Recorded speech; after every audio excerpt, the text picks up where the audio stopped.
ስሜን እየጠሩ ማለት ነው ሃይዋና ሃይዋና ምናምን ይሉኛል።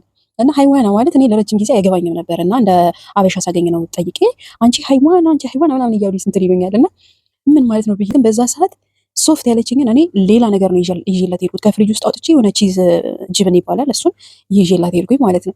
እና በቃ በሳቅ ነው የሞቱት። የሚገርማችሁ ነገር አንዳንዶቹ በቃ እቺ አዛገችኝ ብለውም ደግሞ ሰላም፣ እንዴት አላችሁ ውድ ተመልካቾች? ሰላም ናችሁ ወይ? እኔ ደህና ነኝ ያለው። አረብ ሀገር ላይ ስትመጡ በጣም የሚያስቸግሩ 3 ነገሮች እነግራችኋለሁ። በተለይ አዲስ ስትሆኑ ያው ይሄን የምነግራችሁ በተለይ አዲስ ከሆናችሁ በጣም ጠንከር ማለት ስለሚገባችሁ ነው፣ እንድታስቡበትም ጭምር ነው። እሺ አንደኛና የመጀመሪያው የቤተሰብ ናፍቆት። በቃ በተለይ የመጀመሪያችሁ ሲሆን ላይ ልነግራችሁ አልችልም። በቃ የቤተሰብ ናፍቆት ብዙ ነገር ትዝ ይላችኋል። ብዙ ነገር በውስጡ ታስባላችሁ። ብዙ ነገር ነው። በቃ እኔ እንጃ፣ እኔ ልነግራችሁ አልችልም። አዲስ እንደመሆናችሁ መጠን፣ በሰው ቤት እንደመሆኑ መጠን፣ የመጀመሪያችሁ እንደመሆኑ መጠን በተለይ ማለት ነው በጣም የቤተሰብ ናፍቆት በጣም ነው የሚከብደው። መቋቋም በጣም ይከብዳል። የሚገርማችሁ ነገር በተለይ በጣም የምትቀርቡት ሰው ካለ ከቤት ውስጥ ማለት በቃ እናት ልትሆን ትችላለች ወይ አባት፣ በጣም የተለየ ፍቅር ያላችሁ ከቤተሰቡ ወይም ደግሞ ባል ሊሆን ይችላል። በተለይ ደግሞ ልጅ ሊሆን ይችላል። አስቡት። በተለይ የልጅ ናፍቆት ልነግራችሁ አልችልም። በጣም ከባድ ነው። በጣም ከባድ ነው እና የቤተሰብ ናፍቆት በጣም በጣም በጣም ከባድ ያደርገዋል። እስክትላመዱ ምን እስከምትሉ ድረስ በጣም ነው እንትን የሚላችሁ እና ያው እሱን እንደሚታወቀው አሁን ያው ጊዜው በጣም አሪፍ ነው። በእርግጥ ያው እድሜ ለቴክኖሎጂ በቪዲዮ ማግኘት ትችላላችሁ ምናምን፣ በዛ ማቃለል ትችላላችሁ እንጂ በቃ አንዳንዴ የማይዘለቅ ሆኖ በቃ ከብቸኝነቱ ጋር ምናምን የማይዘለቅ ሆኖ ታገኙታላችሁ። በጣም ይከብዳል ማለት ነው። አንደኛ ለሁሉ ነገር አዲስ ስለምትሆኑ እና በመጀመሪያ ደረጃ የቤተሰብ ናፍቆት በጣም ይከብዳችኋል። ስለዚህ የመጣችሁም አዲስ የመጣችሁም ገና ልትመጡም የመጀመሪያ ልትመጡም ያሰባችሁ ካላችሁ ያው ይሄ ነገር እንደሚፈጠር አስባችሁ ፍቅራችሁን በደንብ ተወታችሁ መምጣት አለባችሁ ብዬ አስባለሁ። በተለይ የቤተሰብ ናፍቆት የልጅ ናፍቆት ምናምን እና በጣም ከባድ ስለሚያደርገው ይህንን አስባችሁበት ጠንክራችሁ መምጣት አለባችሁ። ሁለተኛ ዋናው የቋንቋ ችግር። ያው የመጀመሪያ ስትሆኑ ቋንቋ አለማወቅ አለ፣ ግራ መጋባት አለ። ቋንቋ ካላወቃችሁ ደግሞ በቃ እስክትለምዱ እስክታውቁ ድረስ ያለው ስትታዘዙ ከነሱ ጋር መግባባት አለመቻል መቸገራችሁ ምናምን ምን እንደሚሏችሁ በቃ ምን ብዬ ልንገራችሁ። በጣም በጣም ቋንቋ አለማወቅ በተለይ በጣም ፈታኝ የሚያደርገው የመጀመሪያ ጊዜያችሁ ሲሆን በሰው ቤት ሲሆን በጣም ነው ቋንቋ የሚፈትነው እና እስክትለምዱት ድረስ ጊዜ ሊወስድባችሁ ይችላል። አንዳንዶቹ ቶሎ በፍጥነት የሚለምዱ አሉ። አንዳንዶቹ ደግሞ ያው ጊዜ የሚወስድባቸው አሉ እና በጣም ከባድ ነው። ልነግራችሁ አልችልም። አንዳንድ ጊዜ የሚሰላችሁ መደሞች አሉ።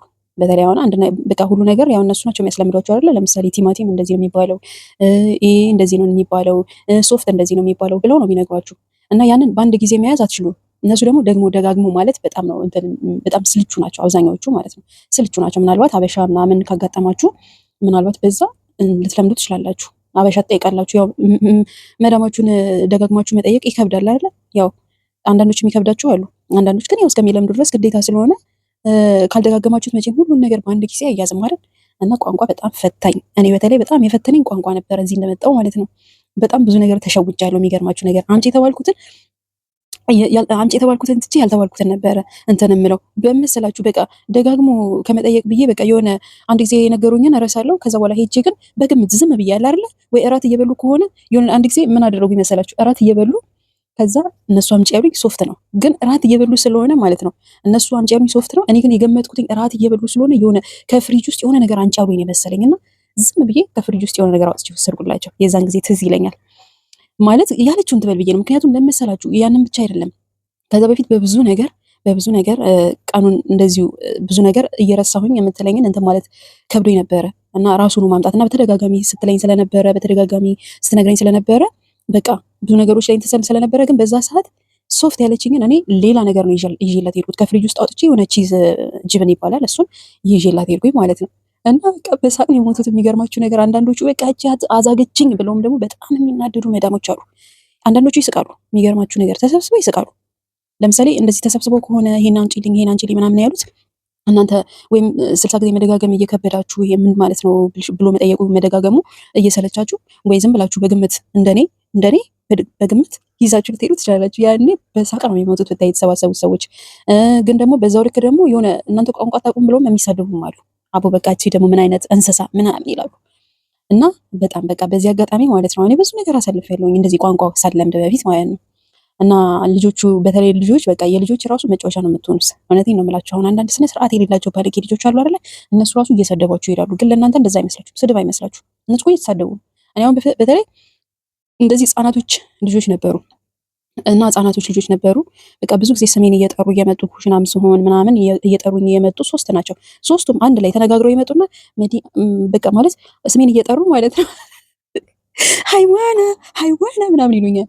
እና ሃይዋና ማለት እኔ ለረጅም ጊዜ አይገባኝም ነበር እና እንደ አበሻ ሳገኝ ነው ጠይቄ አንቺ ሃይዋና ምናምን እያሉ እንትን ይሉኛል። እና ምን ማለት ነው ብዬ ስጠይቃት ነው የነገረችኝ ትርጉሙ። እኔ ለእናንተ አልነግራችሁም ብትደርሱበት ይሻላል።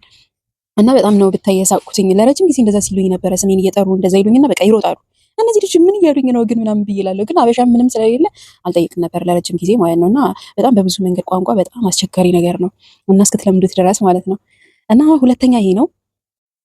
ወደ ሶስተኛው እንሄዳለን። ሶስተኛው ይሄ በቃ በጣም ከባድ የሚያደርገው ነገር ነው። ሶስተኛው ምን መሰላችሁ? ጭንቀትና ብቸኝነት። ጭንቀትና ብቸኝነትን በጣም ነው የምታስተናግዱት። ይሄ የሆነ በቃ ላለ ጠንካራ ካልሆንሽ የሆነ በቃ ነገሮችን መቋቋም የምትች ትዕግስት ከሌለሽ ምናምን በጣም አስቸጋሪ ያደርገዋል። ይህንን ከባድ ያደርገዋል እዛ ቤት ለተወሰነ ጊዜ የሚኖርሽን ቆይታ ማለት ነው። ስለዚህ ብቸኝነት እና ጭንቀት ይፈጠራል። ይህም ደግሞ የመጀመሪያሽ እንደመሆኑ መጠን ኃላፊነት መውሰድ ነው። ያው ኃላፊነት እዛ ቤት ስትሆኑ ወይ አጠቃላይ ለሁሉም ስራ ይሆናል የመጣችሁት። ያ ማለት ምንድነው? ለልብስ ማጠቡም፣ ለጽዳቱም፣ ለምግቡም፣ ለልጆች መጠበቁም ምናምን ለብዙ ነገር። ስለዚህ ከዚህ አንጻር ማለት ነው በጣም ይከብድሻል። ይህንን እንደ መጀመሪያም ከስራውም በላይ ደግሞ ማለት ነው ከስራውም በላይ በተለይ በቃ ከባድ የሚያደርግባችሁ ነገር የመላመዱ ነገር በቃ እስከምትለምዱ ድረስ ያለው ነገር ምግብ አይበላላችሁ ምን ያውን በተለይ የመጀመሪያ ጊዜ በነበረ ሰዓት ሀሳብና በጣም ጨናንቅ ነበር። በቃ መቼ ነው አሁን እዚህ ቤት ውስጥ መቼ ነው 2 ዓመት ጨርሼ የምገባው ወደ ሀገሬ መቼ ነው? ግን ጊዜው ሲደርስ እኮ ላልገባም እንችላለሁ፣ አይታወቅም። ምክንያቱም ስትለምዱት ነገሮች ኖርማል ይሆናሉና ይህንን እስከማሳካ ምናምን ትላላችሁ። ግን ቢያንስ እስከ 1 ዓመት ወይም እስከ 6 ወር ሊፈትናችሁ ይችላል። እኔ 1 ዓመት ድረስ በጣም ከባድ ነው ያደረገብኝ ብታዩ እዛ ቤት የነበረኝን ቆይታ ማለት ነው። በጣም ምግብ አልበላም፣ አልጠጣም፣ ስራም መስራት አልቻልኩም። በቃ መመለስም እፈልጋለሁ፣ ግን ደግሞ የመጣሁበት ዓላማ አለ። ምን ብዬ በቃ እኔ በጣም ግራ ገብት ነው የሚለኝ ማለት ነው። እና አንዳንዴም ደግሞ በተለይ ደግሞ ስልክ የማይፈቀድበት ቤት አለ። ዋይፋይ ስልክ ቢፈቀድልሽም ደግሞ ዋይፋይ የማይሰጥበት ቤት አለ፣ ወይ ደግሞ ዋይፋይ ራሱ የሌለበት ቤት አለ። በቃ ምን ብዬ ልንገራችሁ፣ በጣም አዛ ነው የምላችሁ። አዛ ጠንካራ ካልሆናችሁ ማለት ነው በጣም ነው እንትን የሚላችሁ የሚከብዳችሁ፣ መቋቋም አትችሉም በጣም እና ምን ልላችሁ ፈልጌ ነው፣ ይሄንን ነገር አስቡበት። ስትመጡ አረብ ሀገር ላይ መዳም ቤት ይሄ ነገር ያጋጥማል፣ ሊኖር ይችላል። ስለዚህ በተለይ በዋናነት ብዙ አለ፣ ግን እነዚህ 3ቱ በዋናነት እኔን እየፈተኑኝና በጣም ከባድ ሁኔታ ውስጥ እንድገባ ያደረጉኝ ነው። በጣም ምን ብዬ ልንገራችሁ፣ ምግብ አልበላም። በጣም ነው በቃ ስራውን ብቻ ነው የምሰራው። መች በቃ ከዚህ ቤት ወይኔ እንዴት ብዬ ነው የምወጣው? እንዲሆነ ነገር ባገኘውና ከዚህ ቤት በተገላገልኩ ወደ ሀገሬ በተመለስኩ። በተለይ ደግሞ በቃ የሆነ ከሀገር ወጥታችሁም ስለማታውቁ አዲስ ማህበረሰብ ነው፣ አዲስ ባህል ነው፣ አዲስ ማንነት ነው፣ አዲስ ሰዎች ናቸው። በቃ የሆነ ሌሎች ዜጎች ናቸው፣ የውጭ ዜጎች ናቸው። እና ይሄ ነው በተለይ ደግሞ የሆነ በቃ ከሀገር ነው የወጣችሁት። አስቡት፣ አረብ ሀገር ሲባል ደግሞ እኛ በተለይ ኢትዮጵያ በነበርን ሰዓት የሚነገረው ነገር በጣም ከባድ ነገር ነበር አይደለ? በተለይ አሁን ነው እንጂ ትንሽ እየቀለለ የመጣ። በፊት ላይ ከፎቅ ይወረውራሉ ይባላል። ምን ብዬ ንገራችሁ፣ እንደዚህ ያደርጋሉ። መዳምየው እንደዚህ ታደርጋለች፣ የሆነ ጥፋት ብታጠፊ ትመታሻለች፣ ተወረውርሻለች፣ ትገልሻለች ምናምን እንደዚህ አይነት ነገር ስላለ በጣም ነው የሚያስጨንቀው። የሚገርማችሁ በተለይ ትንሽ ከተጣላችሁ ከዛች ሴትዮ ጋር ማለትም ከዚች ከመዳሟ ጋር ማለት ነው ትንሽ ከተጣላችሁ በቃ አሁን በፊት የዛን ጊዜ የምትፎክርብኝ የነበረው ትንሽ ከተጣላን በቃ ምናልባት እኔ ስራም ስታበዛብኝ ምናምን ትንሽ እነጫነጭ ነበረ። ያው ሁሉም ነገር ላይ እኔ ስለነበርኩኝ ማለት ነው። በዛ ላይ ልጆች ያሉበት ቤት ስለነበረ እና ብዙ ጊዜ የምትለኝ አሳፍርሻለሁ አንቺ ሳታቂ ችግር መፈጥሪብኝ ከሆነ በቃ እንደዚህ እኔ ምንሽና ማተታዘዥኝ ከሆነ ወይም ደግሞ በቃ እኔ እንደምፈልገው ብቻ ካልሄድሽልኝ። አንዳንዴ እኮ ገፍተውም በቃ የሆነ ከመብታችሁ በላይ ግዴታ የሚያደርጉባችሁ ግዴታ ግን የማይሆንባችሁ ነገር ግዴታ አድርገው ያኔ ገፍተው የሚመጡበት ጊዜ አለ። አንዳንድ መዳሞች ማለት በጣም የሚጫናችሁ ስራ ካቅማችሁ በላይ እንደሆነ እያዩ እረፍት እንዳታደርጉ የሚፈልጓሉ። በዛ ምክንያት ሄዳችሁ እናንተ ቁጭ ስትሉ በቃ መተው የሚናገሩ ለምን ቁጭት ያለሽ ስራ የለም ወይ ምናምን ብለው በዛ አማካኝነት ነገር የሚፈልጉ አሉ። የዛን ሰዓት እናንተ ስትመላለሱ በቃ ያን ሰዓት ላይ እኔ ስመላለስ ምንድነው የምትለኝ?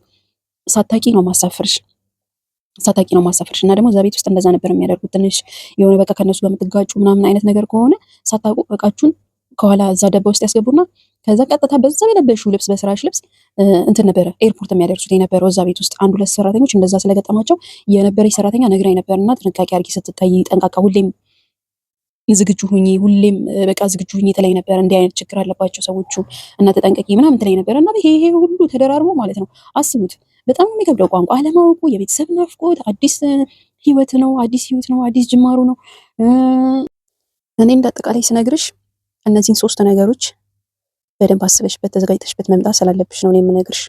ወደዚህ ለመምጣት ያሰብሽ ያለሽ ወይም ደግሞ የመጣችሁም ይሄ በነገራችን ላይ ለአዲስ ለጀማሪዎች ብቻ አይደለም። ይሄ ነገር የሚከሰተው ለሚያውቁት ራሱ በቃ ከዚህ ቀደም ተሞክሮ ላላቸው ሴቶች ራሱ እንደ አዲስ ሲመለሱ ተመልሰው ኢትዮጵያ ገብተው ከዛ ሲመለሱ ድጋሚ የሚገቡበት ቤት በቃ እንደዛው ነው የሆነ ምንም በቃ የማይለመድ ነው። በነገራችን ላይ የሰው ቤት የሰው ሀገር በቃ ምንም ያህል እንኳን እንትን ብትሉ አዲስ ሆናችሁ ደግሞ ድጋሚ ስትገቡ ያው ነው ማለት ሌላ ቤት ስትቀይሩ ያው ነው። ይሄ ነገር ለተወሰነ ጊዜ አብሮ ይቀጥላል። በጣም ከባድ ነው። የሚገርማችሁ ነገር ከስንት አንድ በጣም ጠንካራ ሴት ካልሆነች በስተቀር ፈታኝ ነው የሚሆነው። ስለዚህ ይሄንን እንድትዘጋጅበት ነው። ዋናዎቹ ነገሮች ናቸው። ግን የምነግርሽ ነገር ይታለፋል። ይሄ ሁሉ ሰው የምታየው ማለት ነው አልፎ ነው። ይሄንን ሁሉ አልፎ ነው በብዛት ማለት ነው በብዛት ይሄ ሁሉ ሰው ይሄንን ጊዜ አልፎ ነው እዚህ ጋር አሁን ያሉበት ደረጃ የደረሱት። ድፍረቱንም ዝም ብለው አላመጡትም፣ ቋንቋውንም ዝም ብለው አላመጡትም። ይሄ በቃ ስራቸውንም ላይ ብቻ ትኩረት አድርገው እንዲሰሩ የሆኑት ይሄን ሁሉ ጊዜ አሳልፈው ነው እንጂ ዝም ብሎ አልመጣም። ሁሉም ነገር መጀመሪያ ላይ ዋጋ ያስከፍላል። የሚገርማችሁ ነገር በተለይ የሰው ቤት መቼ የማይለመድ ነገር ነው። አንዳንዴ በጣም ይከብዳል። በተለይ ሰዎቹ በጣም አመላቸው ባህሪያቸው በጣም ከባድ ከሆነ የስራ ጫና ካለ ምናምን ብዬ ነገራችሁ። ስለዚህ አዲስ የምትመጡ ሰዎች ይህንን ነገር አስቡበት ለማለት ነው። ጠንክሩ፣ በርቱ። ከመውጣታችሁ በፊት ለዓላማችሁ ሁላችንም የምንመጣው ለዓላማ ስለሆነ ስለዚህ ያንን ነገር እያሰባችሁ ቢፈጠር እንኳን እንደዚህ አይነት ነገር ቢፈጠር እንኳን በቃ ጠንክሬ ይህንን ጊዜ አልፈዋለሁ ብላችሁ ማሰብ አለባችሁ። አለበለዚያ እዚህ ስትመጡ ስብርብራችሁ ነው የሚወጣው። አንዳንዴ በጣም ይከብዳችኋል። እሺ ይህንን ለማለት ነው። ሰብስክራይብ አድርጉ ቤቱን።